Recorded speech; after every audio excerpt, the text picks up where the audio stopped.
सर्वप्रथम मैं अपने संविधान को प्रणाम करता हूं। एक ऐसा ग्रंथ जो सब ग्रंथों से ऊंचा है।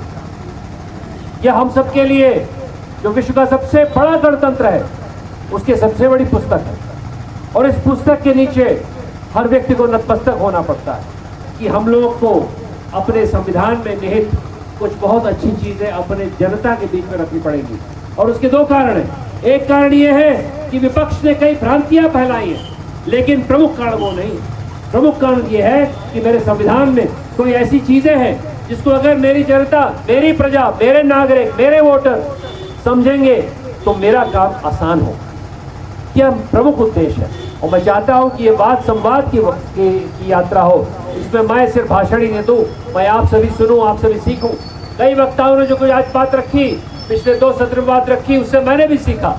और मैं चाहता हूं कि जो मेरे मन में है, जो आपके बीच में रखना चाहता हूं, आपके माध्यम से अन्य लोगों के बीच में जाए।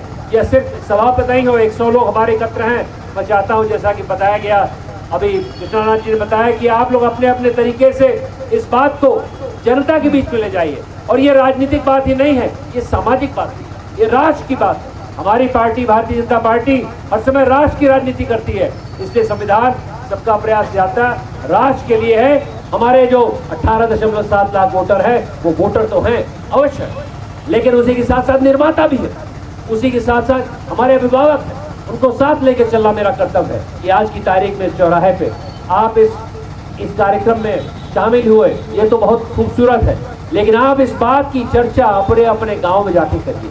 बहुत आवश्यक है। मैं हर गांव में नहीं जा पाऊंगा, 75 गांव कर पाऊंगा, लेकिन जिस भ्रांति के बारे में हम सबने बात करी और जो आशाओं के बारे में मैंने बात की, जो संविधान में छुपी हुई आशाएं हैं, जो उसकी शक्ति है, जो बंधुत्व की शक्ति है, जो एकजुटता की शक्ति है, उसको जगाने की जो मैं एक तरह से ये यात्रा कर रहा हूँ, इसकी आवश्यकता भी नहीं है मुझे, न तो राजनीतिक रूप से न सामाजिक रूप से।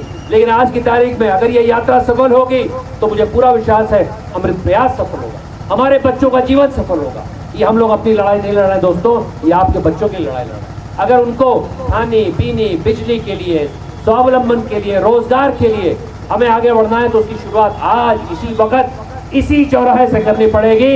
इसके लिए मैं यहाँ पर खड़ा हुआ। इन्हीं शब्दों के साथ मैं फिर से आप सबका नमन करता हूँ कि आप लोगों ने मुझे अपना वोट दिया। मैं पहली बार आपके बीच में बतौर सांसद आ रहा हूँ। कार्यकर्ताओं का सम्मान मैंने किया है, लेकिन जनता के बीच में मेरा प्रथम आगमन है, इसलिए मैं पुनः आपको धन्यवाद देना चाहता हूँ। आप मुझे वोट दिए हैं, कृपया करके वोट देते रहिए, लेकिन वोट ही नहीं, मुझे आपकी शक्ति भी चाहिए, मुझे आपका सामर्थ्य चाहिए, मुझे आपका हर कण चाहिए, क्योंकि आने वाले 23 साल में यदि प्रधानमंत्री जी ने विकसित भारत का संकल्प लिया है, आइए मिलजुल के हम लोग विकसित देवरिया लोकसभा क्षेत्र का संकल्प आज इसी वक्त लें। इसी के साथ मेरे साथ बोलिए, भारत माता की जय, भारत माता की जय, भारतीय जनता पार्टी जिंदाबाद जिंदाबाद।